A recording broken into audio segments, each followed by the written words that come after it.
ஏசாயா 52ஆம் அதிகாரம் முதல் 2 வசனங்களை படிப்போம். ஏசாயா 52 முதல் 2 வசனங்கள். எழும்பு எழும்பு சீயோனே, உன் வல்லமையை தரித்துக்கொள். பரிசுத்த நகரமாகிய எருசலேமே, உன் அலங்கார வஸ்திரங்களை உடுத்திக்கொள். விருத்து சேதனம் இல்லாதவனும் அசுத்தனும் இனி உன்னிடத்தில் வருவதில்லை. தூசியை உதறிவிட்டு எழுந்திரு. எருசலேமே வீற்றிரு. சிறைப்பட்டு போன சீயோன் குமாரத்தியை, உன் கழுத்துள்ள கட்டுகளை அவிழ்த்து விடு. கர்த்தருக்கு மகிமை உண்டாகட்டும். இந்த வசனத்தில் எருசலேமை பற்றியும் సియోను குறித்து நாம் படிக்கிறோம். ఈ యొక్క వాక్యములో యెరూషలేము గురించి సియోను గురించి మనం చదువుతున్నాం. సియోన్ తన వల్లமையை தரித்துக் கொள்ள வேண்டும். సియోను తన బలమును ధరించుకొనవలెను. எருசலேம் அலங்கார வஸ்திரத்தை உடுத்திக் கொள்ள வேண்டும். యెరూషలేము సుందర వస్త్రములను ధరించుకొనము. எருசலேமுக்கு ஆண்டவர் கொடுக்கிற அந்த சுந்தர வஸ்திரம், அலங்கார வஸ்திரம் எது? యెరూషలేములో వచ్చిన యొక్క సుందర వస్త్రము అలంకార వస్త్రముగా ఉన్నది. இந்த సియోను తన బలమును ధరించుకొనవలెను. எருசலேம் அலங்கார வஸ்திரத்தை உடுத்திக் கொள்ள வேண்டும். యెరూషలేమా నీ సుందర వస్త్రములను ధరించుకొనుము. இந்த வஸ்திரம் எது? ఈ వస్త్రం ఇది ஆவிக்குரிய ஒவ்வொரு படியிலும் சபை முன்னேறும் போது கர்த்தர் கொடுக்கிற வஸ்திரம்.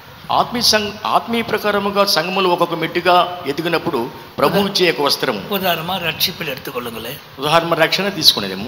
ரட்சிக்கப்படும் போது நமக்கு ஆண்டவர் ரட்சிப்பின் வஸ்திரத்தை தரார். రక్షింపబడేటప్పుడు దేవుడు మనకు రక్షింపు వస్త్రం ధరిస్తున్నాడు. ஞானஸ்தானத்திலே நீதியின் வஸ்திரங்கள், బాప్తిసంలో నీతిని వస్త్రములు. இப்படி ஒவ்வொரு உபதேசத்தின் வழியா போகும்போது தேவன் நமக்கு வஸ்திரங்களை கொடுக்கிறார். ఈ విధంగా ఒక్కొక్క ఉపదేశం ద్వారా మనం వెళ్ళినప్పుడు ప్రభు మనకు వస్త్రం అనుగ్రహించున్నారు. கடைசிதான் பரிசுத்தவான்களுடைய நீதிகளே மெல்லிய வஸ்திரம்.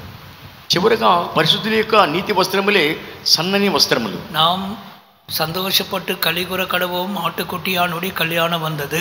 మనము సంతోషపడి ఆనందించదము, గొర్రెపిల్ల యొక్క వివాహం వచ్చినది. அப்படி மனைவி தன்னை ஆயத்தமானினால் తన భార్య తన కొరకు సిద్ధపాటు చేసుకున్నది. மெல்லிய வஸ்திரம் தரித்துக் கொள்ளும்படி அவளுக்கு அளிக்கப்பட்டது. సన్నని వస్త్రం ధరించుటకు అతనికి ఇవ్వబడి ఉన్నది. அந்த மெல்லிய வஸ்திரம் பரிசுத்தவான்களின் நீதிகளே.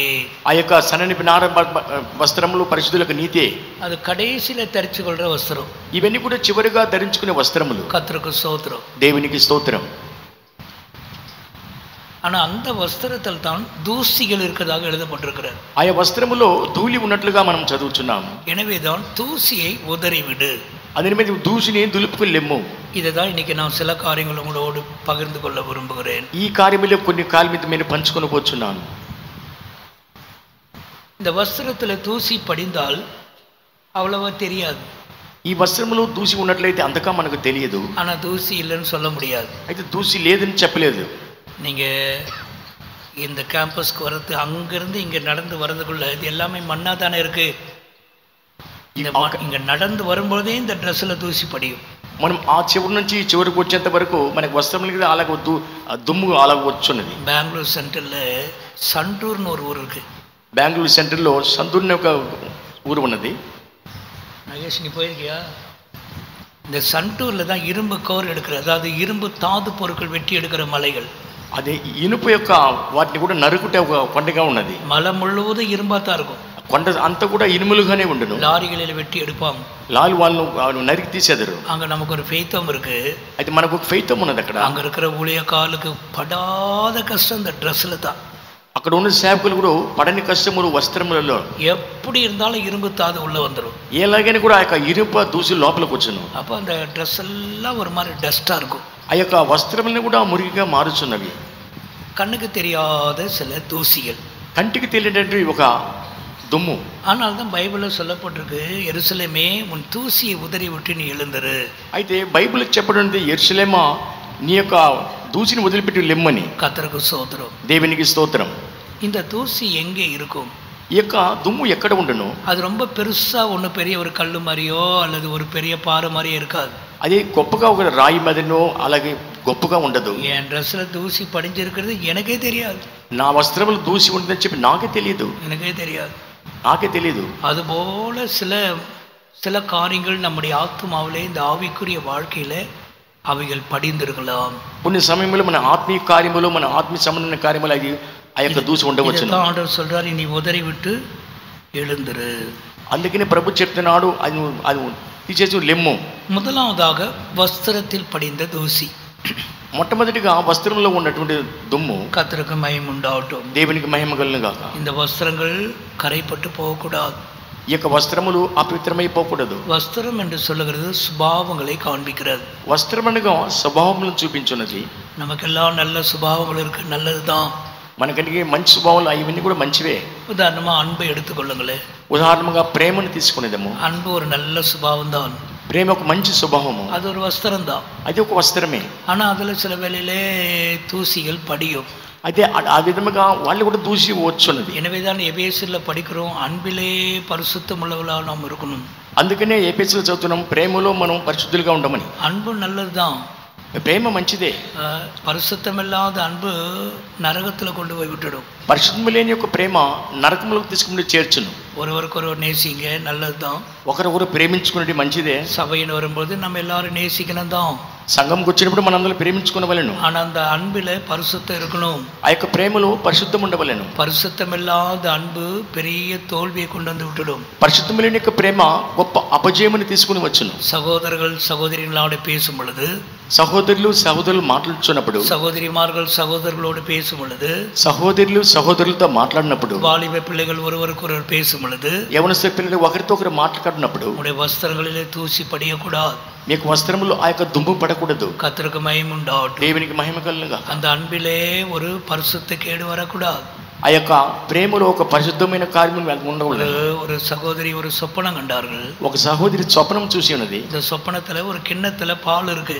ఆ యొక్క స్వప్నంలో ఒక చిన్న గిన్నెలో పాలు ఉన్నవి. அந்த கிண்ணத்தை உற்று பார்க்கும்போது, ఆ యొక్క గిన్నెను చూసినప్పుడు அதுல ஒரு பாம்பு, குட்டி பாம்பு விளையாடிட்டு இருக்கு.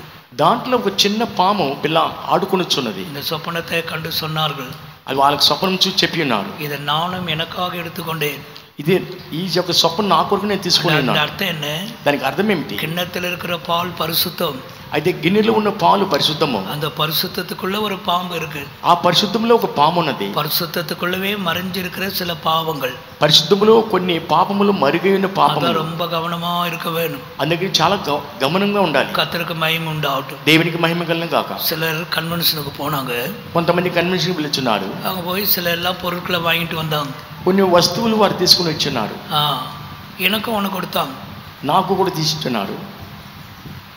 நான் அதை எடுத்து கொஞ்ச நேரம் ஆன பிற்பாடு எடுத்து பார்த்தேன். నేను కొద్దిగా సేపు చూశాను. அதில் ஐ லவ் யூன்னு எழுதியிருக்கு. దాంట్లో ఐ లవ్ యూ రాసి ఉన్నది. கர்த்தருக்கு ஸ்தோத்திரம். దేవునికి స్తోత్రం.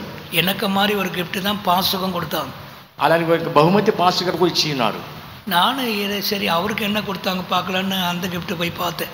నేను ఆ బహుమతిలో ఏముందని అలాగే మరలా చూశాను. அதுலேயும் ஐ லவ் யூன்னு எழுதியிருக்கு. దాంట్లో కూడా అదే పదం రాసి ఉన్నది. இதில் வாங்கி கொடுத்தவங்களுடைய மிஸ்டேக் என்னன்னா, వారు తీసిచ్చిన వారి యొక్క మిస్టేక్ ఏమంటే, அவங்க வேணும்னு செய்யல, వారు కావాలని చేయలేదు. அது எழுதியிருக்கிறது அவங்க கண்டுக்கல. దాంట్లో రాసినది వారు చదివి చూడలేదు. அதை படிக்காமலே வாங்கி கொடுத்துட்டாங்க. అది వారు చదవకుండానే తీసి ఇచ్చున్నారు. கர்த்தருக்கு ஸ்தோத்திரம். దేవునికి స్తోత్రం. ஆனா அதை தெரிஞ்சு அவங்க செய்திருந்தால், వారు తెలిసి చేసి ఉంటే, அந்த வஸ்திரத்துல படிந்த கரை அது ஒரு தூசி. ఆ యొక్క వస్త్రములో పడినట్టు దుమ్ము అది. அதனால ஒவ்வொரு வஸ்திரத்தையும் நம்ம உதற வேணும். ఒక్కొక్క వస్త్రములు మనం అలాగూ దుమ్ము వదలవాలి. பொறுமை ஒரு நல்ல சுபாவம் தான். అది ఒక ఓర్పు అనే ఒక స్వభావం అనేది. அந்த வஸ்திரத்துல சில வேளை டஸ்ட் படியும். ఆ యొక్క వస్త్రంలో కొన్ని యొక్క దుమ్ము పట్టును. நம்ம என்ன சொல்லுவோம்? మనం ఏమి చెప్పేదమో, எவ்வளவுதான் பொறுக்கிறது, ఎంతదా మనం ఓర్చుకునేది, நானும் மனுஷன் தானே, నేను మనిషినే కదా. அப்படி சொல்லும் போது அந்த வஸ்திரத்துல கொஞ்சம் டஸ்ட் படியும். అలాగ చెప్పినప్పుడు ఆ యొక్క వస్త్రములుగా యొక్క దుమ్ము పట్టుచున్నది. எவ்வளவுதான் சகிக்கிறது, ఎంతగానే సహించేది, எவ்வளவு நாள் தான் வாயை மூடிட்டு இருக்கிறது, ఎంతగానే నోరు మూసుకుని ఉండేది. இதெல்லாம் நம்ம சொல்றோம் தானே. అది మనం చెప్పుచున్నాము కదా. அப்பெல்லாம் இந்த டஸ்ட், இந்த வஸ்திரத்துல டஸ்ட் படியுது. అప్పుడంతా కూడా ఆ యొక్క వస్త్రములు ఆ యొక్క దుమ్ము கொஞ்ச పట్టుచున్నది. நாள் ஆக ஆக ஆக வஸ்திரத்துடைய ஒரிஜினல் நிறமை மாறிடும். అయితే రోజు రోజులకి యొక్క వస్త్రం యొక్క తెరం మార్చున్నది. டஸ்ட் படிஞ்சு படிஞ்சு படிஞ்சு ஒரிஜினல் கலரே போயிடும். ఆ యొక్క దుమ్ము పడి పడి కొన్ని కళ్ళని పోచున్నవి. இப்படித்தான் நம்முடைய ஒரிஜினாலிட்டி நம்ம இழந்து போகிறோம். ఇవన్నీ అందుకని మనం ఎన్ని మటుకు మనం కోల్పోచున్నాం. நல்ல சுபாவத்தை இழந்து டஸ்ட் கரை படிஞ்ச ட்ரெஸ் போட்டுட்டு உட்கார்ந்துருக்கிறோம். మంచి స్వభావాన్ని పోగొట్టుకుని ఈ యొక్క కర్ర పట్టినటువంటి దుమ్మును తెచ్చుకుంటున్నాం. அழுக்கு வஸ்திரம், అదే మురికి వస్త్రములు. அது ஒரு நாள் உண்டாகிறது அல்ல, అది ఒకరోజు చేసింది కాదు. டெய்லி அந்த டஸ்ட்டை விடுறதுனால உண்டாகிற పగుదిగల్ ప్రతిరోజు కలుగుచున్నటువంటి భాగములు பெரிய அழுக்கு வஸ்திரமா மாறி இருக்கு. అది మురికి వస్త్రములుగా మారుచున్నది. இதெல்லாம் நம்ம சிந்திக்க வேணும். ఇవన్నీ కూడా ఆలోచన చేయవలెను. கர்த்தருக்கு ஸ்தோத்திரம். దేవునికి స్తోత్రం. ஏசாயா 40ஆம் அதிகாரத்துல ఏషియా 40లో 15ஆம் வசனம் 15వ వాక్యం 40:15 40:15 இதோ ஜாதிகள் ஏற்றச்சாலில் தொங்கும் துளி போலவும் தராசிலே படியும் தூசி போலவும் எண்ணப்படுகிறார்கள். கர்த்தருக்கு ஸ்தோத்திரம். దేవునికి స్తోత్రం. இந்த இடத்துல தூசி தராசிலே படுகிறது. ఈ స్థలములో బిందువుల వంటివి త్రాసు మీద ధూళి వంటి వారు. எல்லாரும் ஒரு அல்லேலூயா சொல்லுங்க. நான் அடிக்கடி அல்லேலூயா சொல்ல வைப்பேன். నేను అప్పుడు தேவையில்லாத காரியத்துக்கு அல்லேலூயா சொல்ல வைப்பேன். நீங்கள் அதுக்கும் அல்லேலூயா போட்டு கோரஸ் பாடக்கூடாது, கவனமாக இருக்கணும். ரெண்டாவது விஷயம், இந்த தூசி எங்கே இருக்கு? రెండవ విషయం, దూసి ఎక్కడ దుమ్ము ఎక్కడ ఉన్నది? எங்கே இருக்கு? தராசை பார்க்காதவங்கெல்லாம் கை தூக்குங்க. எனக்கு தராசுனாவே என்னன்னு தெரியாது பாஸ்டர்லாம் கை தூக்குங்க. சரி, பேலன்ஸ் தராசு. తల్లిదండ్రులు త్రాసు. இந்த தராசு தான் நம்முடைய மனசாட்சி. ఈ యొక్క త్రాసే మన మనసాక్షి.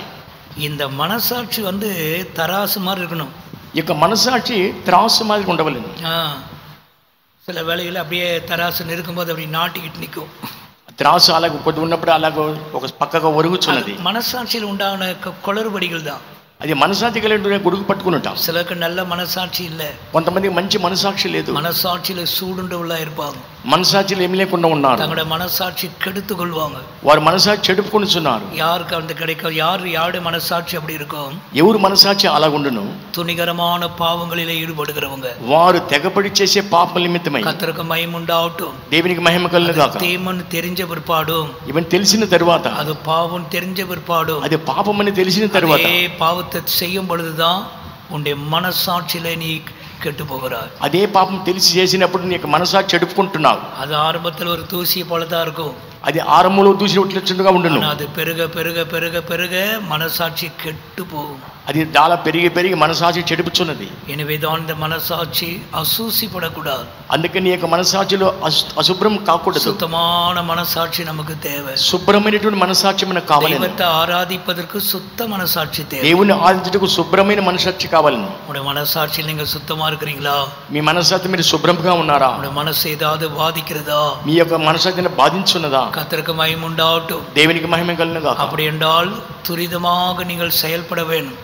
అలాగైతే మీరు త్వరగా మీరు చేయవలెను. இந்த மனசாட்சியை சுத்திகரித்துக் கொள்ள வேண்டும். మీ మనసాక్షిని శుద్ధీకరణ చేసుకొనవలెను. இயேசு கிறிஸ்துவின் இரத்தத்தினால் கழுவப்பட வேண்டும். యేసుక్రీస్తు రక్తములో కడగవలెను. கர்த்தருக்கு மகிமை உண்டாகட்டும். దేవునికి మహిమ కలుగుగాక. செத்த ஈக்கள் விழுந்திருக்கும், செத்து போன ஈக்கள், చచ్చిపోయినటువంటి ఈగులు పడి ఉండును. அவங்க தன்னுடைய மனசாட்சி கெடுத்து கொண்டிருப்பாங்க. దాని మనసాక్షిని చెడుపుకొనుచున్నాం.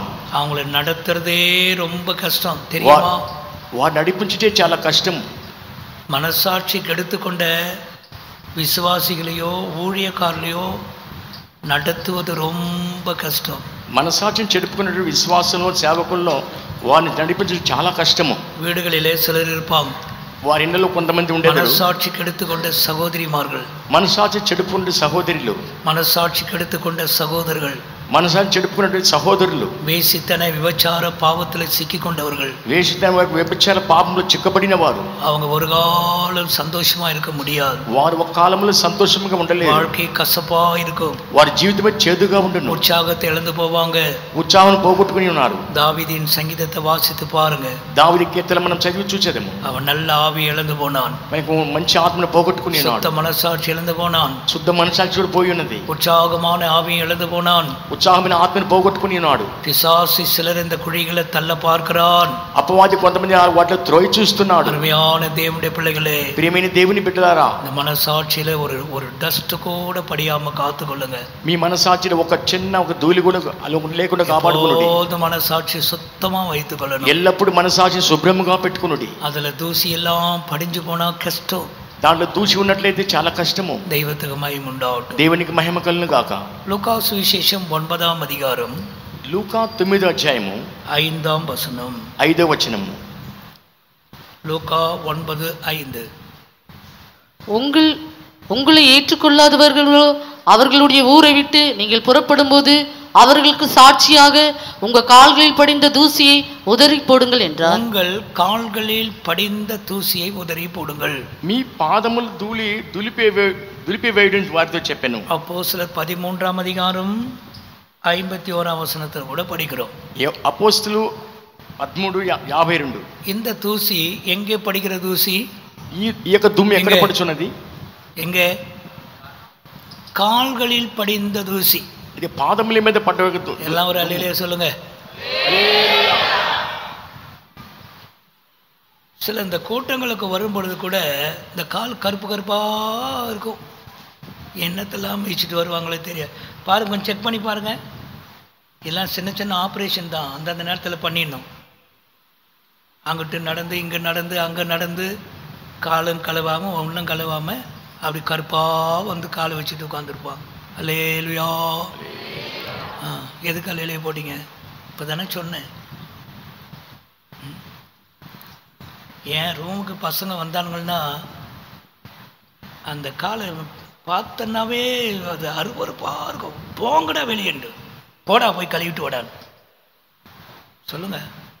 నా యొక్క రూముకు పిల్లలు వచ్చినట్లయితే వారి కాళ్ళు చూసినప్పుడు వారిని అలాగనే టైంకు శుభ్రం చేసుకుంటామని చెప్పేది. அதனால தான் அந்த முஸ்லீம் என்ன செய்யறாங்க, అందుకని ఈ యొక్క ముస్లిం ఏం చేయించున్నారు, அந்த தொழுகைக்கு முன்னாலே அந்த தொழுகை வாசலுக்கு முன்னாலே குடங்கள்ல தண்ணி நிரச்சி வச்சிருப்பாங்க. వారు ఆరాధించాలకు ముందుగా ఒక నీళ్లతో వాళ్ళు నింపేదారు. எல்லா காலை கழுவிட்டு உள்ள வரணும்.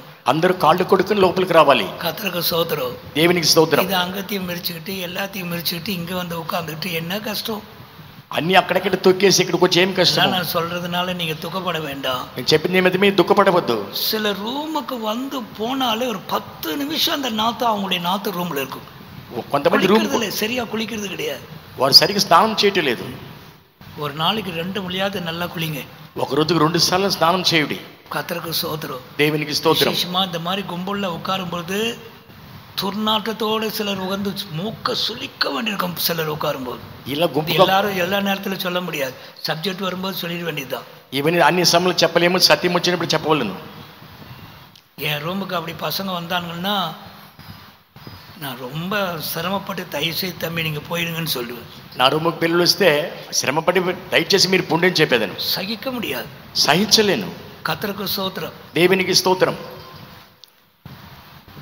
சிலர் வந்து ரிப்போர்ட் பண்ணுறாங்க எங்களிடத்துல. కొంతమంది మా దగ్గర రిపోర్ట్ చేస్తున్నారు. கும்பல்ல உட்காரும் பொழுது ஒரு ஆளுக்கு அந்த ஸ்மெல் வந்தால் மற்றவங்களுக்கு அது ஆவிக்குள்ளே போகிறதுக்கே டிஸ்டர்பன்ஸாக இருக்கும். ఒక మనిషిలో ఆ యొక్క స్మెల్ వచ్చినప్పుడు ఆత్మీయుల పుట్టిగా అది కష్టంగా ఉంటుంది. அல்லேலூயா. அதனால் இதெல்லாம் மனசில் வச்சுக்கொள்ளணும். ఇవన్నీ కూడా మనసులో పెట్టుకోండి. நல்லா வரும்பொழுது சிலருக்கு கால் சுத்தமாக இருக்கும், வந்து உட்காந்துருங்க. அப்படி எல்லாம் நடந்துட்டு கிடந்துட்டு வந்து காலை கழுவிட்டு வந்து உட்காருங்க. కొంతమంది కాలు శుభ్రంగా పెట్టి అలాగే తిరిగి వచ్చి అలాగ వచ్చి కూర్చునేదారు. பாலஸ்தீன தேசத்தில் ஒரு வீட்டுக்கு விருந்தாளி வந்தாலே முதலாவது என்னத்தை கொடுக்கணும்? పాలస్తీన దేశంలో ఒక ముందుగా ఒక ఇంటికి ఒకరు వచ్చినప్పుడు వారికి ఏమి ఇవ్వాలను? சூடா ஒரு காப்பி போட்டு கொடுக்கணுமா? ఒక కాఫీ ఇవ్వాలనా? சொல்லுங்க. பாதங்களை கழுவுறதுக்கு முதலாவது தண்ணி கொடுக்கணும். పాదములు కడుగుటకు మొట్టమొదటిగా నీళ్లు ఇవ్వాలను. சீமோன் வீட்டில் ஆண்டவர் சாப்பாட்டுக்கு போனாரு. సీమోను ఇంట్లో ప్రభు ఆహారానికి వెళ్ళాడు. அவன் சாப்பாட்டுல கவனமா இருந்தானே தவிர தண்ணி கொடுக்கல. అయితే ఆహారంలో గమనించాడు కాబట్టి నీళ్లు ఇవ్వలేదు. ஆனா அந்த வீட்டில் ஒரு ஸ்திரீ கண்ணீரால் கழுவினான். అయితే ఒక స్త్రీ ఆ ఇంట్లో ఆయన కన్నీరుతో కడిగి ఉన్నది. இயேசு சொன்னார், நான் வீட்டுக்கு வந்தேன், நீ என் கால்களை கழுவி என்ன தரல? தண்ணீர் தரல. నేను మీ ఇంటికి వచ్చాను, మీరు నా కాళ్ళు కడిగి నీళ్లు ఇవ్వలేదు. ஆபிரகாம் வீட்டுக்கு தூதர்கள் வந்த பொழுது தண்ணீர் கொடுத்தான். అబ్రహాం ఇంటికి దూతలు వచ్చినప్పుడు నీళ్లు ఇచ్చి ఉన్నాడు. அது அவங்களுடைய కష్టం, పழக்க வழக்கம். అది వారి కష్టం, వారికి అలవాటు చొప్పున చేశారు. கர்த்தருக்கு மகிமை உண்டாகட்டும். దేవునికి మహిమ కలుగును గాక. இந்த கால்களிலே படிந்திருக்கிற தூசியை நாம் கழுவ வேண்டும். మన యొక్క పాదములో తగులుకున్న దూషిని మనం కడుగవలేను. இதனுடைய ஆவிக்குரிய கருத்து என்ன? ఇక ఆత్మీయ అర్థం ఏమిటి? கால்கள் நம்முடைய நடக்கையை காண்பிக்கிறது. కాళ్ళు మన నడిచే నడతను చూపించున్నది. அன்றோடுமுள்ள நம்முடைய நடக்கை, ప్రతిరోజు మనం నడుస్తున్నట్టు నడత. கர்த்தருக்கு மகிமை உண்டாகட்டும். దేవునికి మహిమ కలుగును గాక. எலியா ஒரு வீட்டில் தங்கியிருந்த பொழுது ఎలియా ఒక ఇంటి నివాసించినప్పుడు அந்த வீட்டுக்காரி அம்மா என்ன சொன்னாங்க?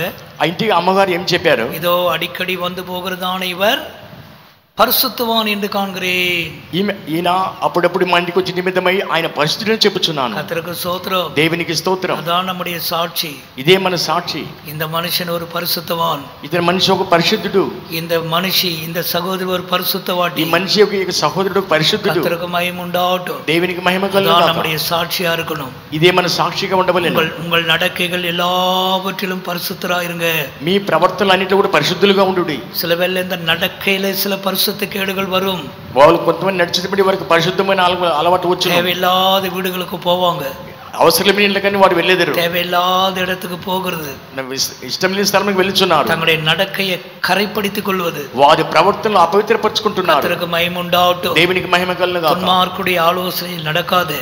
దుర్మార్గుల ఆలోచన నడవకు. பாவிகள் நிற்கிற இடத்துல நிக்காதே. పాపుల మార్గమును నిలవకు. பரியாசக்காரர் உட்கார இடத்துல உட்காராதே. అవాజులు కూర్చుని చోటు కూర్చుండకము. உடைய நடக்கையை சீர்தூக்கிப்பார். నీకు నడదాలకు దయ చూడుము. கர்த்தருக்கு ஸ்தோத்திரம். దేవునికి స్తోత్రం. எழுத்தின் பிரகாரமா கழுவுறது நல்லதுதான். అక్షరానుసారం కడుగుట మంచిదే. அதை காட்டிலும் దానికంటే కూడా அன்றாட நம்முடைய நடக்கையில நாம தூய்மையா இருக்கணும். అప్పుడప్పుడు మన యొక్క ప్రవర్తనలో మనము చాలా జాగ్రత్తగా శుభ్రంగా ఉండవలేను.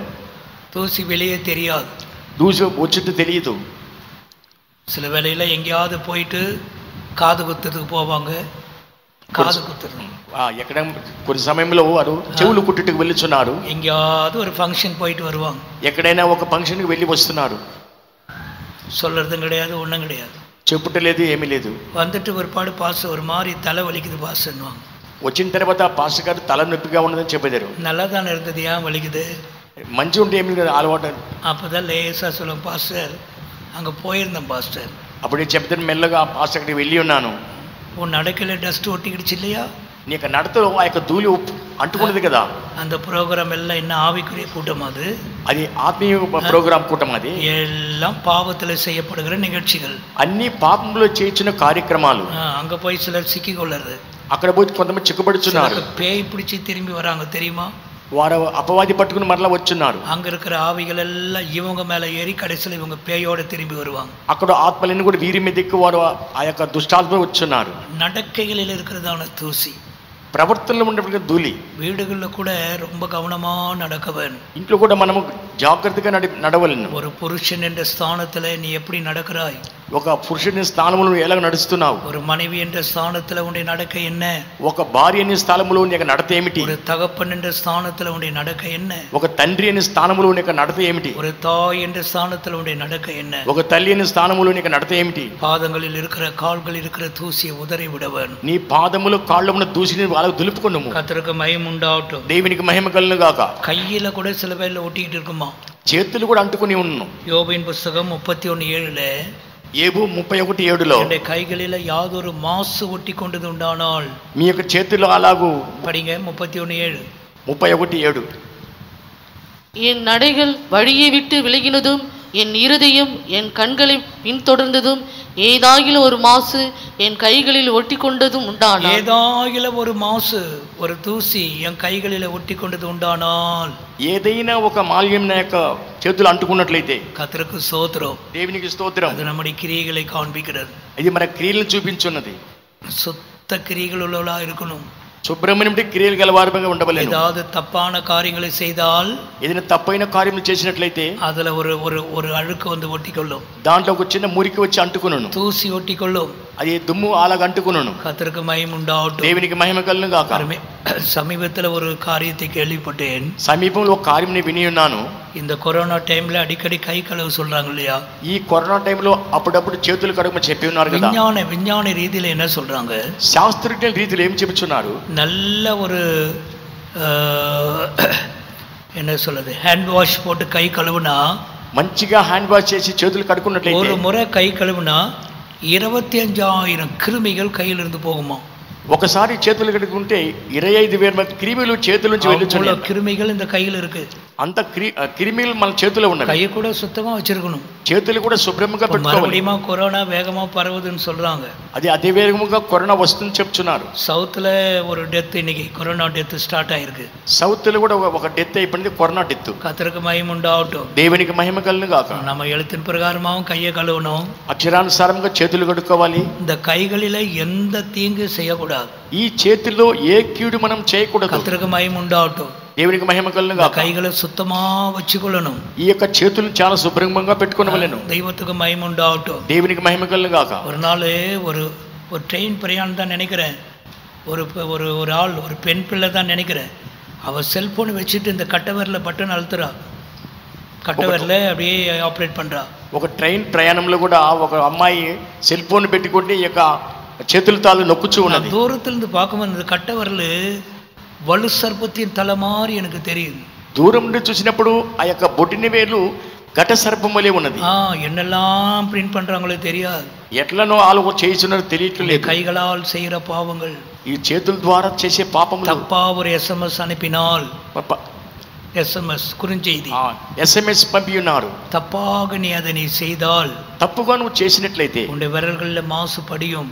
ఈ యొక్క బ్రేడ్లో ఆ యొక్క దుమ్ము అంటుకొనును. இயேசுவின் ரத்தத்தால் இந்த கைகளை கழுவிக்கொள்ளுங்க.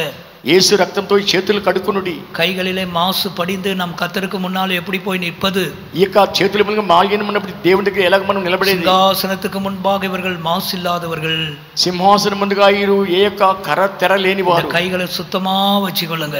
చేతులను శుభ్రంగా పెట్టుకోండి. கைகளால பாவம் செய்யாதீங்க.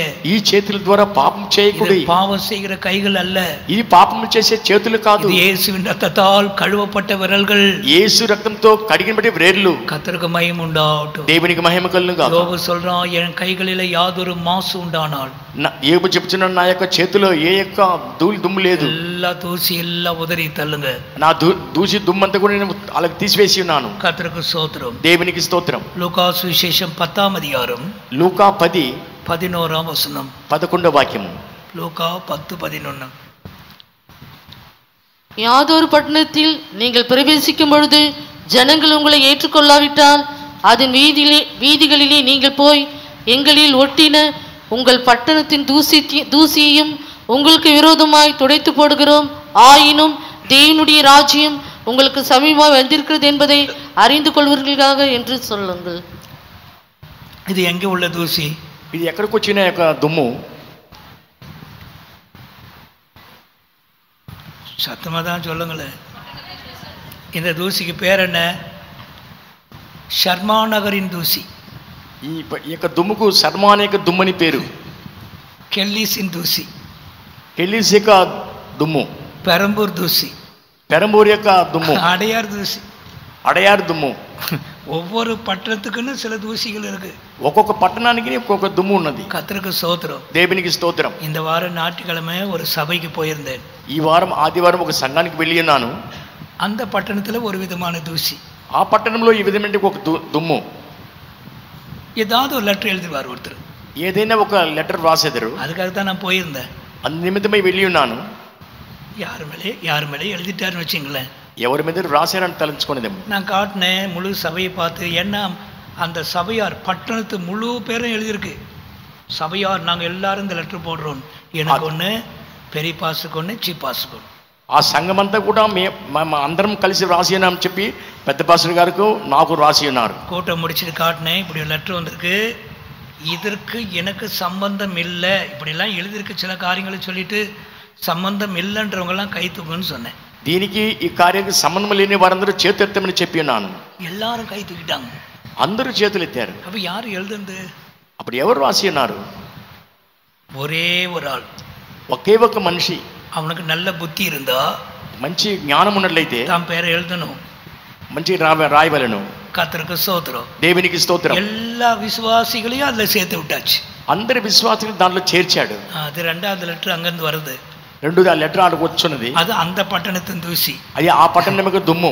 சில ஊழியக்காரர்கள் கூட அப்படி பேசுவாங்க. కొంతమంది సేవలతో మాట్లాడేదారు.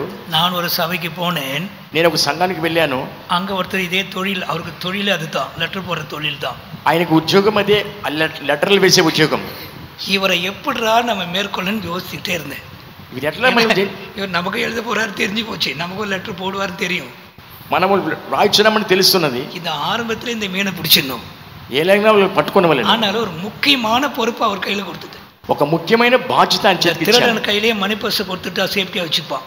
దొంగ దగ్గర పర్సు ఇచ్చినప్పుడు సేఫ్టీగా పెట్టుకుని கர்த்தருக்கு ஸ்தோத்திரம். దేవునికి స్తోత్రం. அவருக்கு ஒரு முக்கியத்துவம் டியூட்டி கொடுத்துட்டேன். ఒక మంచి బాధ్యత ఇచ్చి ఉన్నాను. ஆச்சரியமாச்சு, எல்லாரையும் நம்மளை ஒதுக்கி தள்ளிட்டாங்க, இந்த ஆள் என்னடா புதுசா டியூட்டி எல்லாம் கொடுக்குறாரு நமக்கு. అందరూ నన్ను త్రోసివేస్తున్నారు, ఈయన మాత్రం నాకు ఒక మంచి ఉద్యోగం ఇచ్చినాడు. ரொம்ப சின்சியரான மனுஷனா மாறிட்டார். ఒక మంచి పద్ధతైన మనిషిగా మారినాడు. 4 மாசம் தான் அங்கிருந்து டிரான்ஸ்ஃபர், அவருக்கு சகிக்கவே முடியல அந்த டிரான்ஸ்ஃபர். అది 4 ఏళ్ళు అయితే అక్కడ ఆయనకు సహించలేకున్నాడు ట్రాన్స్ఫర్. கூட்டம் முடிய நேரத்தில் தான் சொன்னேன், நான் இங்கேருந்து மாறி போறேன், எனக்காக ஜெபிச்சு கொள்ளுங்க, நான் இப்பவே கிளம்புறேன், 4 மணிக்கு 3 மணிக்கு கிளம்புறேன்ட்டேன். నేను మారిపోతున్నాను, నా కొరకు ప్రార్థన చేసుకోమని చెప్పి అలాగ చెప్పినాడు. இவருக்கு என்ன செய்யுதுன்னு தெரியல, ఈయన ఏం చేయాలని తెలియలేదు. உடனே கடைக்கு போனாரு, వెంటనే వాళ్ళు కొట్టుకు వెళ్ళాడు. ஒரு பெரிய டவல் வாங்கினார், పెద్ద టవల్ తీసుకున్నాడు. அந்த ரோட்டை தான் ரிட்டர்ன் வருவேன்னு அவருக்கு தெரியும், அங்க நின்றுக்கிறார். నేను మరలా రిటర్న్ వస్తాను తెలిసి నిలబడి ఉన్నాడు. கார் கிராஸ் ஆகும்போது ஐயான்ட்டு கை நீட்டுறாரு. వచ్చిన తర్వాత అయ్యాன்னு చేయి చాపాడు. நான் கார் நிறுத்தி என்ன ஐயான்னு கேட்டேன். ఏమని అడిగాను, ஐயா நீங்க போறது எனக்கு ரொம்ப துக்கமா இருக்கு, మీరు వెళ్ళొచ్చినా నాకు చాలా దుఃఖంగా ఉన్నది, உங்களுக்கு ஒரு சின்ன ஒரு கிஃப்ட் வாங்கிட்டு வந்திருக்கிறேன் ஐயா. చిన్న బహుమతి நான் తీసుకున్నాను. உண்மையா சொல்றேன், அவ்வளோ பெரிய டவலை இது வரைக்கும் எனக்கு யாரும் வாங்கி கொடுத்ததே கிடையாது. అంత పెద్ద టవల్ నాకు ఇంతవరకు ఎవరు తీసిచ్చింది లేదు. பட்சிக்கிற இடத்துல தான் என்ன இருக்கு, அங்கதாங்க இருக்கு பட்சணம். పట్టించదగ్గ అక్కడే భక్షణం ఉన్నది. அதனால ஒவ்வொரு சபையிலும் ஒரு டஸ்ட் இருக்கும். ఒక్కొక్క సంఘంలో ఒక దుమ్ము ఉండును. இப்போ உங்க பிரதரை கூப்பிட்டு ஷர்மா நகர் டஸ்ட்னா அவர் சொல்லுவாருன்னு தெரியும், தம்பி தான் இருக்கா தம்பி இல்லை. கர்த்தருக்கு ஸ்தோத்திரம், దేవునికి స్తోత్రం. சோதோம் குமாரா பட்டணத்தை எடுத்துக்கொள்ளுங்களேன். సుధమ కుమార పట్టణం తీసుకున్నాడు. அந்த పట్టణத்தினுடைய டஸ்ட் என்ன, ఆ యొక్క పట్టణంలో దుమ్ము ఏమి, எல்லாம் அசுத்த பழக்கம் தான். అన్ని అపవిత్రమైన అలవాట్లు, ஒருத்தனுக்குள்ள நல்ல பழக்கமே இருக்காது. ఒక్కరు కూడా మంచి అలవాట్లు లేవు. சொல்ல வேண்டியதை நான் சொல்லிடுறேன், చెప్పేది చెప్తున్నాను. முறைகேடான பாவங்கள், ఘోరమైన పాపములు, ஆண்களும் பெண்களோடு செய்யற பாவம், పురుషులు స్త్రీలు చేసే పాపములు, அதுதான் சோதோம் குமாராவின் பாவம். అది చేసే పాపం. தெய்வத்துக்கு மகிமை உண்டாகட்டும், దేవునికి మహిమ కలుగును గాక. இப்படி நிறைய இருக்கு, எனக்கு டைம் இல்லை எல்லாத்தையும் சொல்லிட்டு போறது. ஒவ்வொரு பட்டணத்துக்கும் சில கேரக்டர் இருக்கும். ఒక్కొక్క పట్టణానికి ఒక కర్మ పద్ధతి ఉన్నది. இதை நம்ம எப்படி எடுத்துக்கொள்ளலாம், ఇది ఎలాగ మనం తీసుకోగలము? இங்க கூட நம்ம சபையில அதெல்லாம் அதிகமா இல்லை, ஜாதி பிரச்சனைகள் இருக்கும் சில சபைகள். ఈ సంఘంలో ఇప్పుడు అంతగా లేవు, అయితే ఇక జాతి ప్రశ్నలు ఉన్నవి. அதான் பட்டணத்தின் தூசி. అది పట్టణం యొక్క దూసి. அவங்கெல்லாம் சொல்லுவாங்க, நாங்கெல்லாம் இந்த ஊருக்காருங்க, మేమున్న కాలములలో நாங்கெல்லாம் இந்த ஊர், మేము ఈ ఊరు, நம்ம விளையங்கொள்ளவோ அந்த பட்டணத்தின் தூசி மேல படிஞ்சிருக்கு. ఆ యొక్క పట్టణంలో దూసి మీ మీద పడి ఉన్నది. அவங்க ரொம்ப வீரமா சொல்லும், நாங்கெல்லாம் இந்த ஊருக்காருங்க, మేమంతా ఇక్కడ ఉన్నవారము. நம்ம மனசுல நினைச்சுக்கணும், ஓஹோ அந்த பட்டணத்தின் தூசி உன்னை இன்னும் பிடிச்சிட்டு கரை பிடிச்சிட்டு உட்கார்ந்துருக்கு. నేను మనసులో అనుకుంటాను, ఈ యొక్క పట్టణం యొక్క దూసి. சிலர் பாஷையை சொல்லுவாங்க, நாங்களாம் எந்த பாஷக்காரர்கள், కొంతమంది భాష యొక్క దూసి ఉన్నది. கர்த்தருக்கு மகிமை உண்டாகட்டும், దేవునికి మహిమ కలుగును గాక. இதெல்லாம் பட்டணத்தின் தூசிகள். ఇవన్నీ కూడా పట్టణం యొక్క ஒவ்வொரு பட்டணத்திலும் ஒரு கேரக்டர் இருக்கும், ఒక్కొక్క పట్టణంలో ఒక పద్ధతి ఉన్నను. தெய்வத்துக்கு மகிமை உண்டாகட்டும். దేవునికి మహిమ కలుగును గాక. இந்த கேம்பஸ்குள்ள வரும்பொழுது இந்த தூசியோடு யாரும் வரக்கூடாது. ఈ యొక్క ఆవరణ వచ్చినప్పుడు ఎవరి దూసితో రాకూడదు. நீ உயர்ந்த ஜாதியோ தாழ்ந்த ஜாதியோ அதெல்லாம் தேவனுடைய சபையில. నువ్వు ఎత్తైన యొక్క జాతి తక్కువైన జాతి అదంతా దేవుని வரும்பொழுது எல்லாரும் பரிசுத்த ஜாதி, మనమందరం కూడా పరిశుద్ధ జాతి. வித்தியாசம் எல்லாம் அங்கேயே விட்டு வரணும், உன் பட்டணத்திலேயே அதை விட்டுட்டு வரணும். వ్యత్యాసం పట్టణం వదిలిపెట్టి రావాలను. அந்த ஆட்டின் தோலை உரிச்சு ஆசாரியின் கையில கொடுக்கணும். ఆ యొక్క ఆపిల్ తోలు విప్పి ఆ యాజకుడి దగ్గర ఇచ్చి రావాలను. கர்த்தருக்கு மகிமை உண்டாகட்டும், దేవునికి మహిమ కలుగును గాక. பலிபீடத்தில் ஆட்டை பலியிட வைக்கும் பொழுது బలిపీఠములో ఆ యొక్క தோலை உரிச்சிடணும், ఆ యొక్క తోలు తీయవలెను. கர்த்தருக்கு ஸ்தோத்திரம், దేవునికి స్తోత్రం. இங்க இந்த ஆட்டு தொட்டிக்கு என்ன பேருங்க, என்ன ஆட்டு தொட்டி தானே. யூத் மீட்டிங்ல இப்பதானே கோழிக்கறி போடுறோம், சில வருடங்களுக்கு முன்பாக ஆட்டுக்கறி போடுவோம். சொல்லுங்க, ఇంతకు ముందు ఒక గొర్రెలు మిర్చి ఆ యొక్క మేక కోలు వేసేదాం. 1500 கிலோ 2000 கிலோ கறி வாங்குவோம். 2500 కిలో తీసేదాము. ஒரு ஆடு 8 கிலோ 9 கிலோ தான் இருக்கும், ఒక మేక 10 கிலோ அப்படிதான் செலக்ட் பண்ணுவோம். அப்படியே செலக்ட் చేసేదాము. 2000 கிலோ ஆடு அடிக்கணும்னா நாங்க எத்தனை ஆடு அடிக்கணும், யாராவது ஒரு ஆள் சொல்லுங்களேன். 10 கிலோ வச்சுங்க சராசரியா, எத்தனை ஆடு அடிக்கணும்? ஒரு மந்தையே க்ளோஸ் பண்ணுவங்க வந்து உட்காந்து ஆட்டு தொட்டியில் தான் உட்காந்துருப்போம். ஐயோ இந்த ஆடுகளை வெட்டி தோலை உரிச்சு வெத்தலை அடுக்கிற மாதிரி அடிக்க வச்சிருப்பானுங்க. பார்த்தா நமக்கே பரிதாபமாக இருக்கும், சே இந்த யூத் மீட்டிங்காக 200 ஆடு அடிச்சு கொண்டுட்டோமாப்பா. அன்னைக்கு நாங்கள் ஒரு பீஸ் கூட சாப்பிட மாட்டோம், మనసు துக்கமாக இருக்கும். ఇవన్నీ కూడా 200 మేకల కొట్టి పేర్చి పెట్టినప్పుడు మేము అలాగ దుఃఖపడదుము, అయితే ఒక పీసు కూడా మేము తినము. கலர் கலரான ஆடுகளா இருக்கும், రకరకాలుగా మేకలు ఉండును. ஆனா தோலை உரிச்ச பிற்பாடு అయితే తోలు తీసిన తర్వాత கலர் தெரியுமா? ఇక రంగు తెలియదు. தெரியுன்றவங்கள சத்தமா ஒரு அலையில போடுங்க. உங்களை என்ன பண்ணுறது? நீங்க தயவு செய்து எந்த ஊர், நீங்க அந்த ஆட்டுக்குட்டியை போய் பார்த்துட்டு வாங்களேன், தோலை உரிச்ச ஆட்டை பாருங்களேன். ஏன் கசாப் கடையிலே தொங்கிட்டு இருக்க பாருங்களேன். தோலை உரிக்கணும். கடுமையான உபதேசம் அது, కఠినమైన ఉపదేశం. ஆனால்தான் நம்ம சபையில் அதை வேற கூட விடுறதில்லை. అందుకని మన సంఘములో దాన్ని వేరుతో సభையில போய் பாருங்க, வேరుண்டி ஆலமரம் மாதிரி இருக்கு ஜாதி பிரச்சனை. మన సంఘంలో జాతి ప్రశ్న. அவங்க சொல்றாங்க நாங்க தெலுங்கு பேப்டிஸ்ட்னு சொல்றாங்க. వారు చెబుతున్నారు మేము తెలుగు బాప్టిస్టులు చెప్తున్నారు. நீங்க தெலுங்கு பேப்டிஸ்டா? இல்ல. இன்னொருத்தர் சொல்றேன் நாங்க தமிழ் பேப்டிஸ்ட். మేము తమిళ బాప్టిస్ట్ చెప్తున్నారు. இன்னொருத்தர் சொல்றேன் நாங்க தெலுங்கு லூத்தரன். మేము తెలుగు లూథరన్ చెప్తున్నారు. என்னெல்லாம் ஜாதி பிரச்சனை. ఏమి యొక్క జాతి ప్రశ్న. நாசரத்துல ஊழியம் செய்த பொழுது, నజరేతులో సేవ చేసినప్పుడు அங்க ஒரு சபை இருக்கு. நாசரேத்காரங்க யாராவது அந்த கைத்துங்கள, நாசரேத் சென்டர்ல இருந்து யாராவது வந்திருக்கீங்களா விசுவாசிகள்? யாரும் இல்லை. அங்க ஒரு சபை இருக்கு, அந்த சபை பேர் நாட்டு சபை. అక్కడ సంఘం ఉన్నది, ఆ యొక్క సంఘం పేరు 4 సంఘము, நாட்டு சபை. నాటు సంఘం. நான் கேட்டேன் அதுக்கு ஏன் நாட்டு சபைன்னு பேர் வச்சாங்க? అక్కడ నాటే సంఘం అని పెట్టి ఉన్నారు. 18ஆம் நூற்றாண்டுல மிஷினரிமார்கள் வந்ததான் சபைகளை ஆரம்பிச்சாங்க. 18వ శతాబ్దంలో ముస్లింలు ప్రారంభించి ఉన్నారు. நீங்க அந்த தூத்துக்குடி டிஸ்ட்ரிக்ட் போய் பாத்தீங்கன்னா అక్కడ మీరు చూసినట్లయితే வனாலாவைய கோபுரங்கள் இருக்கும், ஒவ்வொரு ஊர்லயும் கோபுரம் இருக்கும், கிறிஸ்தவ சபைகள் இருக்கும். ఒక్కొక్కరు గోపురం కనుక క్రైస్తవ సంఘములు ఉండను. கிறிஸ்மஸ் டைம் எல்லாம் பாத்தீங்கன்னா மனோரம்யமா இருக்கும் அந்த ஊர். క్రిస్మస్ టైం చూస్తే பார்த்தாலும் கிறிஸ்தவ பாட்டா இருக்கும், ఎక్కడ చూసినా క్రైస్తవుల పాటలుగా ఉండను. அதுல ஒரு சபை தான் நாட்டு சபை. దాంట్లో ఒక సంఘమే నాట్య సంఘం. ஏன் நாட்டு సభని పేరు வச்சாங்க? దానికి ఎందుకు నాట్య సంఘం అని పేరు పెట్టారు? கிறிஸ்தவ மிஷனரிமார்கள் ஊழியம் ஆரம்பிச்ச பொழுது, క్రీస్తు మిషనరీలు సేవను ప్రారంభించినప్పుడు ஜாதி பிரச்சனை வந்துருச்சு அவங்களுக்குள்ள. వాళ్ళు జాతి ప్రశ్న వచ్చినది. மிஷனரிமார்கள் என்ன செய்தாங்க? క్రిస్టియన్ మరి ఏం చేసినారు? பிள்ளைகளை ஒரே பள்ளிக்கூடத்துல உட்கார்ந்து படிக்க வச்சாங்க. పిల్లలందరూ ఒకే ఒక బడిలో చదువు పెట్టారు. மேல் ஜாதிக்காரங்க என்ன செய்தாங்க? ఈ పై జాతి వారు ఏం చేశారు? பிள்ளைகள் அங்க போய் உட்கார கூடாது, మా పిల్లలు అక్కడ పోయి కూర్చోవాలి. ஜாதி பிரச்சனை பெரிய பிரச்சனை. ఈ యొక్క జాతి ప్రశ్న చాలా గొప్పదిగా ఉన్నది. கிறிஸ்தவ மிஷனரிமார்கள் சந்தித்தது பெரிய பிரச்சனை, ஜாதி பிரச்சனை தான். క్రీస్తు యొక్క మిషనరీలు చదివినప్పుడు జాతి ప్రశ్నగా ఉన్నది. கர்த்தருக்கு மகிமை உண்டாகட்டும். దేవునికి మహిమ కలుగుగాక. கிறிஸ்தவர்கள் துன்புறுத்தப்பட்டார்கள், క్రైస్తవులు హింసించి ఉన్నారు. தெய்வத்துக்கு மகிமை உண்டாகட்டும். దేవునికి మహిమ కలుగుగాక. இந்த மாதிரி சந்தர்ப்பத்துல நாங்களே ஒரு சபையை ஆரம்பிச்சவங்க தான், இந்தியர்கள் சேர்ந்து ஆரம்பிச்ச சபை பேர் தான் என்ன சபை? நாட்டு சபை. అందుకే వాళ్ళ ప్రారంభించిన సంఘం దానికి నాటు సంఘము. அந்த சபையின் விசேஷம் என்ன? దాని యొక్క సంఘం విశేషం ఏమిటి? வேற ஜாதிக்காரன் கிட்டவே போக முடியாது. వేరే జాతి వాడు అక్కడ దగ్గరికి కూడా రాకూడదు. நான் கேட்டேன் அவங்க எப்படிங்க கண்டுபிடிச்சிடுவாங்க? లేకపోతే ఎట్లా కనిపెట్టెదరు? சிரிச்சுக்கிட்டே அந்த விசுவாசம் ஈஸியா கண்டுபிடிச்சிடுவாங்க பாஸ்டர். నవ్వుతూనే అలాగ ఈజీగా కనిపెట్టెదరు நம்ம పాస్టర్. கூட சில வேலையில சில வீடுகளில் ஏரியா பிரே நடத்தும் போது சிலர் போறது இல்லை. అందు నిమిత్తమే కొంతమంది ఏరియా కుటుంబం చెప్పి కొంతమంది పోవటం లేదు. ஒத்து கவனிச்சிங்கன்னா சிலருடைய காலில் படிஞ்சிருக்கிற தூசியா இருக்கலாம், பட்டணத்து தூசியா மேபி இருக்கலாம், யாருக்கு தெரியும்? ఇలా ఉన్నప్పుడు కొంతమంది కాళ్ళ పడిన దూసిగా ఉండదు, అది ఎవరికి తెలుసును? இந்த மாதிரி தூசி எல்லாம் இருக்கக்கூடாது. అలాంటి దూసి ఉండకూడదు. கிறிஸ்துவுக்குள்ளே நம்ம ஒன்றா இருக்கிறோம். క్రైస్తవులు మనం ఐక్యముగా ఉన్నాము. நமக்குள்ள ஒரு வித்தியாசம் இல்லை, మన వ్యత్యాసం ఏమీ లేదు. நாங்கள் எல்லாரும் சகோதரர்களா இருக்கிறோம். మనం సహోదరులుగా ఉన్నాము. கர்த்தருக்கு மகிமை உண்டாகட்டும். దేవునికి మహిమ కలుగుగాక. பெங்களூர்ல ஒரு லோக்கல்ல காத்திர போட்டு நடத்த போயிருந்தோம். బెంగళూరులో ఒక లోకల్ కనిపెట్టి కూటమి జట్టుకు పోయినాను. இந்த புலிக்கெல்லாம் ரொம்ப ஃபேமஸான ஒரு ஊர், என்ன தும்கூர். அந்த ஊர் பெயர் தும்கூர். ఆ యొక్క ఊరి పేరు తుమ్కూరు. ஒரு காத்திர போட்டு நடத்த ஸ்பெஷல் மீட்டிங் நடத்த 2-3 ஊழியக்கார் போயிருந்தோம். స్పెషల్ మీటింగ్ కనిపెట్టి కూటమి జట్టుకు సేవకులు పోయినాము. மொத்தத்துல ஒரு 50-60 விசுவாசிகள் கூடி இருப்பாங்க. దాంట్లో దాదాపు 500 విశ్వాసులు కూడి ఉన్నారు. ஒரு சகோதரி ஆவியில நிறைய ஆரம்பிச்சாங்க. ఒక సహోదరి ఆత్మలు నింపబడి ప్రారంభించింది. கூட்டம் முழுவதும் அந்த சகோதரி எங்களால கண்ட்ரோல் பண்ண முடியல. ఆ కూటమంతా కూడా సహోదరి కంట్రోల్ చేయలేకపోయాం. கூட்டம் முடிஞ்சிருப்பான்னு நான் கேட்டேன், அந்த சகோதரி யார்? కూటం ముగిన తర్వాత సహోదరి ఎవరు? அவங்க என்ன சொன்னாங்க தெரியுமா? వారు ఏం చెప్పారు తెలుసా? சீத்தம் பக்கத்துல ரயில்வே ட்ராக் இருக்கு. వాళ్ళ ఇంటి ప్రకారం రైల్వే ట్రాక్ ఒకటి ఉన్నది. அந்த ரயில்வே ட்ராக்ல ஊசி மணி விற்கிற சகோதரி, நம்ம என்ன பேர் வச்சிருக்கோம் உங்களுக்கு சொல்லுங்க?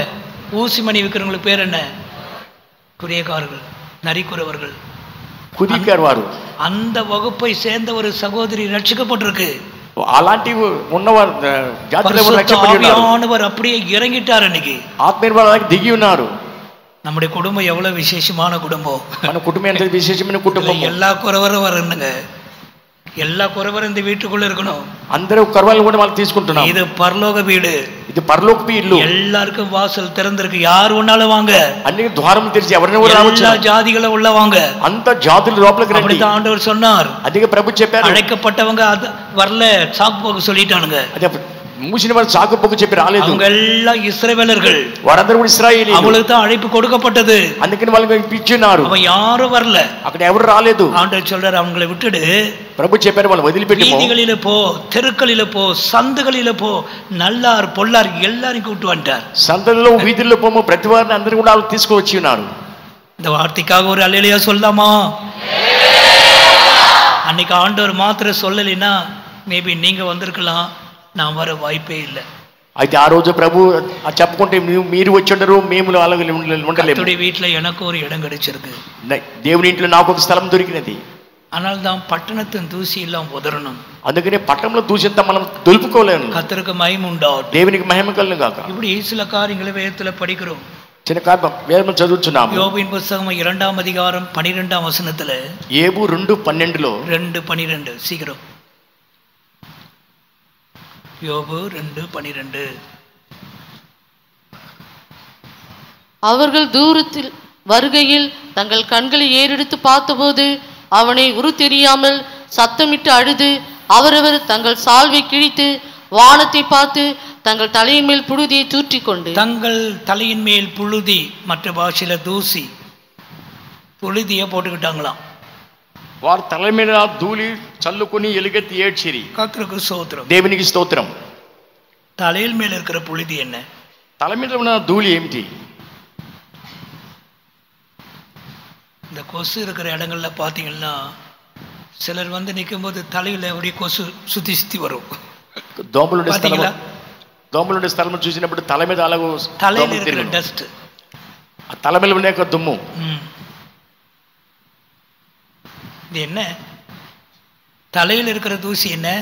తల మీద ఉన్నట్టు దుమ్ము ఏమిటి? சிந்தைகளில் இருக்கிற தூசிகள், ఆలోచనలో ఉన్న దుమ్ము. நினைவுகளின் தோற்றம் எல்லாம் பொல்லாப்பாத்தா இருக்கும். படிச்சு பாருங்க.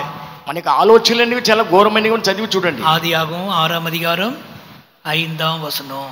ఆదికాండం 6:5.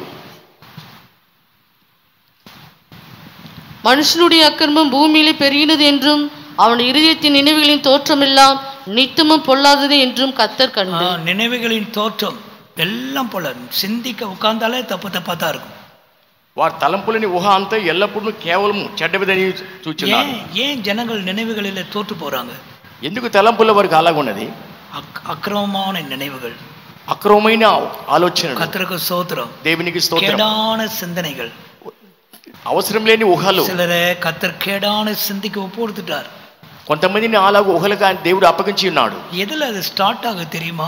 అది ఏది ఎక్కడ ప్రారంభిస్తుంది తెలుసా? கண்கள்ல தான் ஸ்டார்ட் ஆகுது. అది కళ్ళలోనే స్టార్ట్ అవుతుంది. எல்லாம் அசுத்தமானது நீ பார்த்துட்டா பார்க்க பார்க்க பார்க்க உன்னுடைய மனது தான் கரைப்படும். అశుభ్రమైన నిన్ను కళ్ళతో చూసినప్పుడు ఇక హృదయం అలాగో అపవిత్రపరచబడుచున్నది. என்னெல்லாம் பார்த்து அதெல்லாம் நினைவுல வரும். ఏమేమి చూసేవారు కూడా తలంపులు వచ్చున్నవి. ஆனால் தான் அது நியாய தீர்ப்பு எதுவா போயிடுச்சு. అందుకే న్యాయం లేకుండా పోయినది. ஆண்டவர் சொல்றாரு அவங்க எல்லாமே தங்களை கெடுத்துக்கிட்டாங்கன்னு சொல்லிட்டார். ప్రభు చెప్పారు వారందరూ వాళ్ళు చెడుపుకొని ఉన్నారు చెప్పిన. பேர் இங்க இந்த சபையில கெடுத்துக்கிட்டீங்களோ தெரியாது. మీరు ఎంతమంది సంఘంలో వాళ్ళు చెడుపుకున్నారో తెలియదు. ரொம்ப அதிகமான கிருபை வேணும் இந்த நாட்களில். ఈ రోజుల్లో ఎక్కువగా కృప కావాలేను. கண்களிலே பார்க்கிற தீமையான காட்சிகள் உன்னுடைய எண்ணங்கள்ல பிரதிபலிக்கும். మీ యొక్క కళ్ళతో చూసినన్ని కూడా మీ యొక్క హృదయంలో అది ప్రతిఫలించును. நீ ஒன்னா பார்த்துட்டு உட்கார்ந்து பாரு, எண்ணங்கள் அடுக்கடுக்கா வருதா பாரு. నువ్వు కాబట్టి కూర్చొని చూడము, నీ యొక్క ఆలోచనలు గొప్పగా వచ్చున్నవని. இந்த எண்ணங்கள் தான் செயல் வடிவா வெளியே வரும். ఈ యొక్క ఎన్నములే అలాగ చేసేదానికి అప్పగించును. தான் தலையில் இருக்கிற தூசி, అదే తల మీద ఉండే యొక్క దుమ్ము. கத்திரத்துல கேளுங்க, దేవుని దగ్గర అడుగుడి. தலையெல்லாம் தூசியா இருக்கு, ప్రభు తలంతా కూడా దూసిగా ఉన్నది, நல்ல சிந்தையே எனக்கு இல்லையா ஆண்டவரே, మంచి ఆలోచనలు నాకు లేవే. ஆனால் தான் பேதுரு சொல்ற, ஆண்டவரே என் தலையை கூட கழுவும். అందుకని పేతురు చెప్తాడు, నా తలను కూడా కడుగుము. என் தலையை கூட கழுவிட்டார். నా తలను కూడా కడుగుమని చెప్పిన. பிரச்சனையே அங்கதான் ஆண்டவரே இருக்கு. నా యొక్క సమస్య అక్కడే ఉన్నది. பேதுரை போல கேளுங்க, పేతురు వెళ్ళి అడుగుడి. ஆண்டவர் சொல்றார், முழுகினவன் சுத்தமா இருப்பான். అందుకని స్నానం చేయడం శుభ్రంగా ఉంటుంది. காலை மாத்திரம் கழுவினா போதும், కాళ్ళు మాత్రం కడుక్కుంటే చాలు. எத்தனை பேர் தலையெல்லாம் தூசி போட்டுட்டு உட்காந்துருக்கீங்களோ தெரியாது. ఎంతమంది తల మీద దుమ్ము పెట్టుకుని కూర్చున్నాడో తెలియదు. தேவையில்லாத சிந்தனைகள், అవసరం లేని తలంపులు அங்கே சிந்திச்சு இதை சிந்திச்சுட்டு இங்கே உட்கார்ந்துட்டு இருக்கிறது. అది ఆలోచించి ఇక్కడ వచ్చి కూర్చుంటాం. சிந்தைகளிலே வீணனானார்கள். దాని ఆలోచన నిమిత్తమే వ్యర్థులైంది. அவருடைய இருதயம் இருளடைந்தது. వారి యొక్క హృదయం చీకటి కమ్మింది. கர்த்தருக்கு மகிமை உண்டாகட்டும். దేవునికి మహిమ కలుగును గాక. ஒரு காரியத்தை சொல்லி முடிக்கிறேன். ఒక కార్యం చెప్పి ముగించేదను. 2 ராஜாக்கள் 2 రాజులు 18:7. 18:7.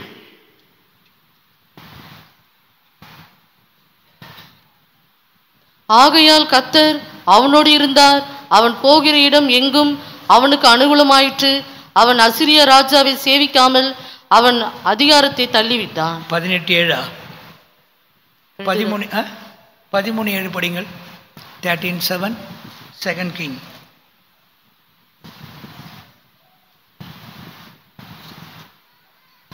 யோவாசுக்கு சீரியன் ராஜா 50 குதிரை வீரரையும் 10 ரதங்களையும் 10,000 காலாட்களையுமே அல்லாமல் ஜனங்களை வேறொன்று மீதியாக வைக்கவில்லை. அவன் அவர்களை அடித்து போரடிக்கும் இடத்துக்கு தூளை போல ஆக்கி போட்டான். போரடிக்கும் களத்தில் இருக்கிற தூசி. போரடிக்கும் களம் என்ன? போரடிக்கிறது கோதுமையோ நெல்லையோ அறுத்து எங்க கொண்டு வருவாங்க? களத்துக்கு கொண்டு வருவாங்க. என்ன தெலுங்குல அப்படி ஒன்றும் இல்லையா? யாராவது ஹெல்ப் பண்ணுங்க, பாவம் இருக்கு. రౌతులలో 50 మంది, రథములలో 10 కాల్బలముతో 10,000 మంది మాత్రమే యెహోయాహాజు దగ్గర ఉండిరి. మిగిలిన వారిని సిరియా రాజు ఆ ధూళి కొట్టిన ధూళి వలె నాశనం చేశాడు. போரடிக்கும் களத்தில் இருக்கிற தூசி. ధూళి కొట్టిన ధూళి వలె ఉండెను. மெட்ராஸ்காரங்களை பார்த்து போரடிக்கும் களம்னா என்னன்னே தெரியாது அவங்களுக்கு. మద్రాసు వారి నుంచి ఆ యొక్క ధూళి అని చెప్పిన వారికి ఏం తెలియదు. பிள்ளைங்கள்லாம் ஃபாஸ்ட் ஃபுட் கடை எங்க இருக்குன்னா சொல்ல தெரியும் எல்லாத்துக்கும். ஃபாஸ்ட் ஃபுட் கடை, ஃபாஸ்ட் ஃபுட் அண்ட் போரடிக்கும் களத்தை பார்த்துருக்கீங்களா? என்ன விசேஷங்க? అక్కడ ఏం విశేషమో? தானியத்தை பிரிக்கிற இடம் தான் அது. ధాన్యమును విభజించే స్థలం అది. தானியத்தையும் தாளையும் பிரிக்கும். ధాన్యమును అక్కడ విభజించే స్థలం. தானியத்தையும் அந்த தானியம் மாதிரி ஒன்று இருக்குமா, அதுக்கு பேர் என்ன? கருக்காய், பதர், இதெல்லாம் பிரிக்கிற இடம் தான் களம். ధాన్యమును పొట్టును విభజించే స్థలమే కళ్ళం. అది எப்பவும் தூசியா தான் இருக்கும். అది ఎప్పుడు దుమ్ముగానే ఉండను. அந்த அர்த்தம் என்ன? దానికి అర్థం ఏమిటి? வேறுபாட்டின் ஜீவியத்தில் இருக்கிறதான தூசிகள். అది ప్రత్యేకమైన జీవితంలో ఉండే ధూళి. சபையானது வேறுபட்டு ஜீவிக்கணும். సరిగా ప్రత్యేకించబడి జీవించవలెను. கர்த்தருக்கு மகிமை உண்டாகட்டும். దేవునికి మహిమ కలుగును. சில வேளையிலே யாரோடாவது பழகி சில தப்பான பழக்கங்களை நம்ம கண்டுபிடிச்சு வச்சிருப்போம். కొన్ని సమయంలో ఇతరులతో ఒకరితో మనం అలవాటు చేసుకుని తప్పైన మార్గంలో వెళ్తున్నాం. அதான் போரடிக்கும் களத்தில் இருக்கிற தூசி. ఆ యొక్క ధూళిలో కళ్ళము కొట్టే ధూళి. அதனால தான் ஆண்டவர் சொல்றார், தூசியை உதறி விட்டு எழுந்துரு. అందుకనే ప్రభు చెప్పిన ధూళి దులుపుకుని లేము. இதோட நிறுத்துறேன். దీంతో నిలిపించున్నాను. எல்லாரும் கண்களை மூடுங்க. இனி உங்களுடைய விஷயம் தேவ சமூகத்தில் தாழ்த்தி தூசியை உதறி விட்டு பரிசுத்தத்துக்குள்ள கடந்து வாங்க. ஒருத்தர் அசதியா இருக்கக்கூடாது. கண்களை மூடுங்க. கண்ணை மூச்சுக்கொண்டு சரியா ஜெபிக்கவன். ஆமென். ஸ்தோத்திரம், ஸ்தோத்திரம், ஸ்தோத்திரம், ஸ்தோத்திரம்.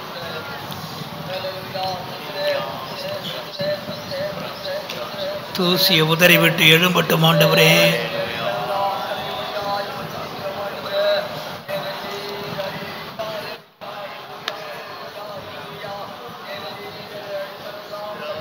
ஆமென். தோத்திரம், தோத்திரம், தோத்திரம், தோத்திரம், தோத்திரம்.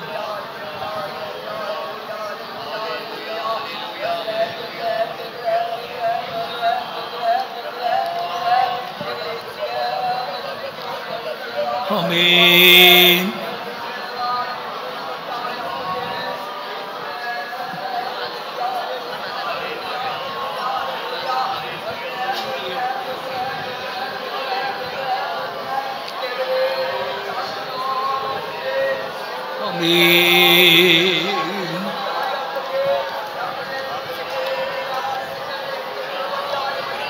ஆமென். தூசியை உதறுகிற நேரம்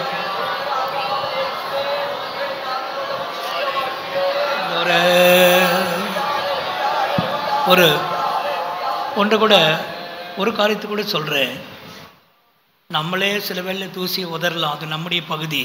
ஆனால் இன்னொரு காரியம் சொல்கிறேன், ஒரு பெருங்காற்று அடிச்சா போதும் எல்லா தூசி என்ன செய்யும்? என்ன செய்யும்? அதுதான் பரிசுத்தாவின் பின்மாறி. சில சந்தர்ப்பங்களில் நம்மால முடியாது, எக்கச்சக்கமான டஸ்டா இருக்கும். ஆனா கர்த்தர் ஒரு பெரிய அன்பை இருதயத்தில் ஊற்றிட்டாருன்னா பெருங்காற்று வந்தா எல்லாம் போயிடும். ஆமென். ஸ்தோத்திரம், ஸ்தோத்திரம், ஸ்தோத்திரம்.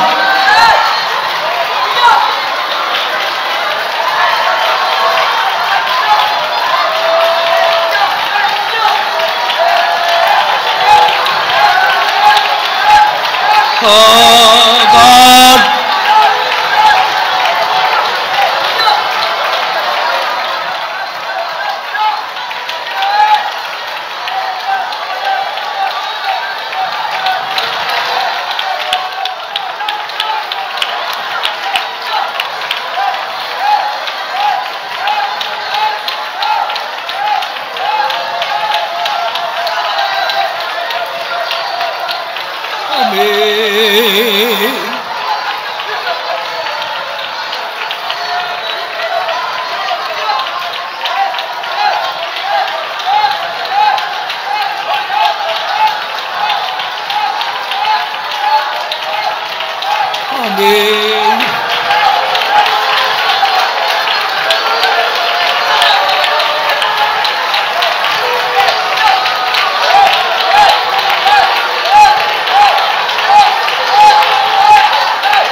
எழுந்து எருசலேமே,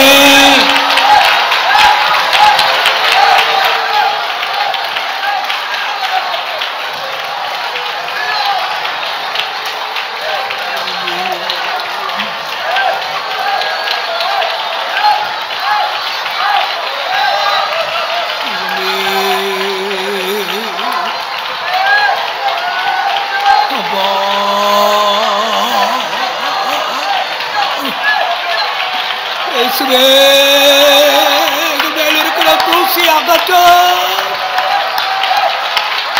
கழுவோ ஏசப்பா, இயேசுவே கழுவோ. கலாமா கத்துரா, கலாமா கலாமா ஷபாலா, கலாமா கத்துரா.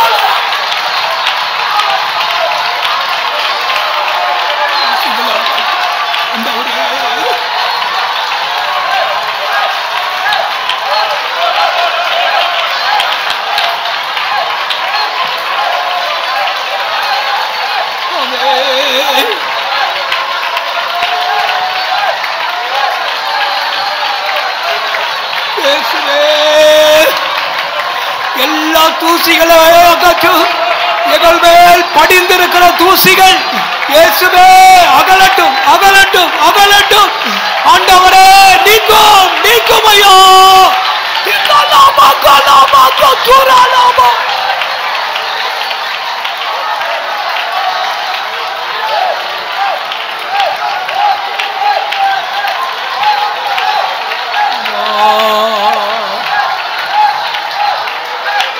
ஆண்டவரே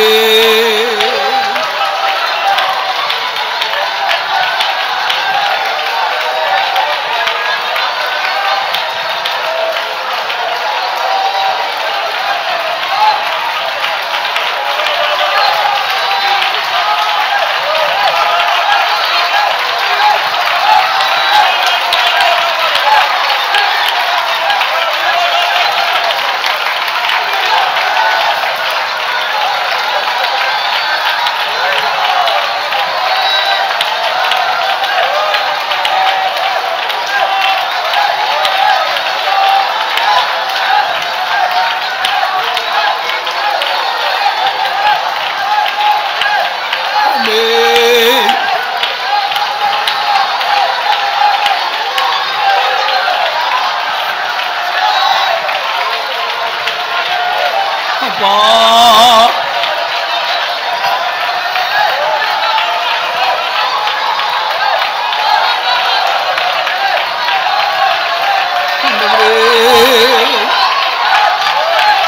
மாலை கூடோ கூடோ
Amen.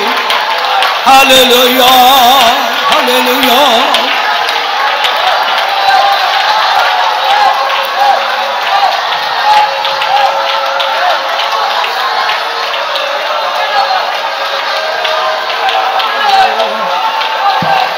Amen. கர்த்தருடைய வருகைக்கு யார் போவாங்க தெரியுமா? வேதத்தில் சொல்லப்பட்டிருக்கு, இவர்கள் சிங்காசனத்துக்கு முன்பாக மாசு இல்லாதவர்களாம். பெருசோன்னு இல்லை, மாசு இருக்கக்கூடாது. அதான் சபையுடைய ஸ்டாண்டர்ட். நான் தியானிச்சுட்டு இருக்கும்போது கர்த்தர் ஒரு காரியத்தை சொல்றாரு. யாரும் கண்ணை திறக்க வேண்டாம், நானும் சொல்றேன். வீட்டில் போய் படிச்சு பாருங்க. தானியேல் 2ஆம் அதிகாரத்தில் ஒரு பெரிய சிலை நின்றுகிட்டு இருக்கு. கைகளால் பெயர்க்கப்படாத ஒரு கல் உருண்டு வந்து சிலையை உடைச்சிச்சான், தூள் தூளாகிடுச்சு. கொஞ்ச நேரத்துக்குள்ள காற்று என்ன செய்ததான் அடிச்சு கொண்டு போயிடுச்சான். கல்லும் காற்றும். கல் கிறிஸ்து, காற்று பரிசுத்த ஆவியானவர். கவனிங்க, லிசன். உடைக்கட்டும். இந்நேர வசனத்தின் மூலமா கல் உன்னை உடைச்சிக்கிட்டு இருந்தது. உன் இருதயத்தை நொறுக்கின கல் இப்ப ஆவியானவர் காட்டா வந்திருக்கிறார். அந்த இடமே இருக்காது. கர்த்தருடைய ஆவியானவர் கிரியை செய்வாராக.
இயேசுவே,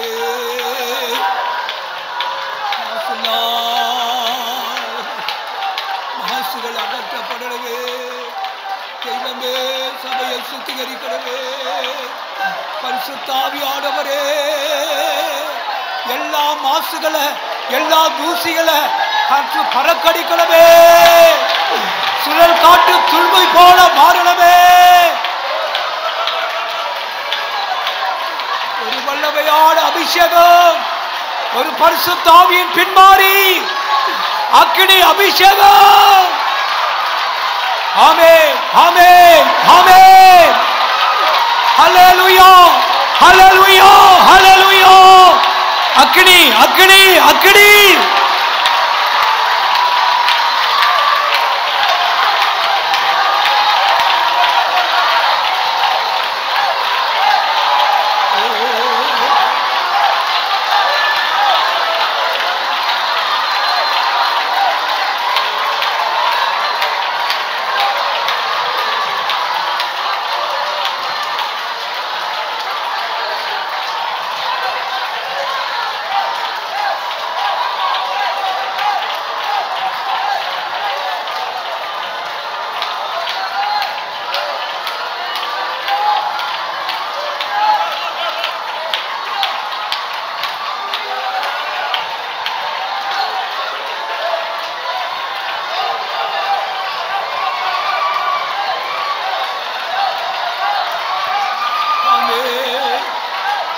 ஹல்லேலூயா, ஹல்லேலூயா.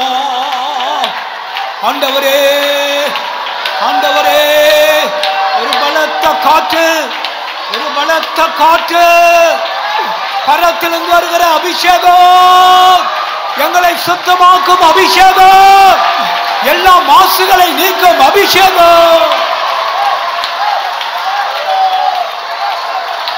ஆமென், ஆமென், ஆமென்.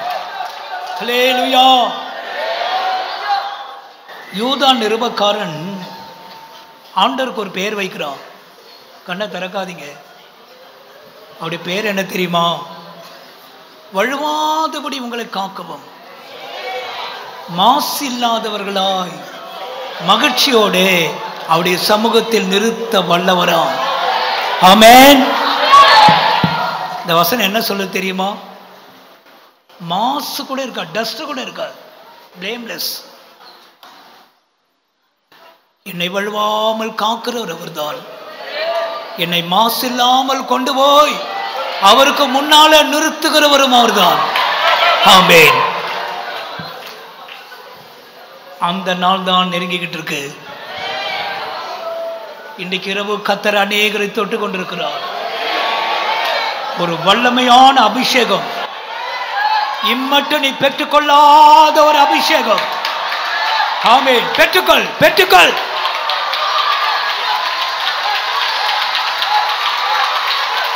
ஆமென்.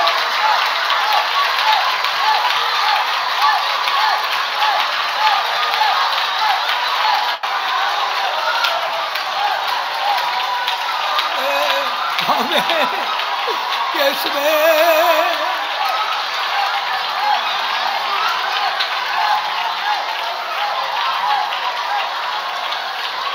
ஆமென், ஆமென். ஹல்லேலூயா.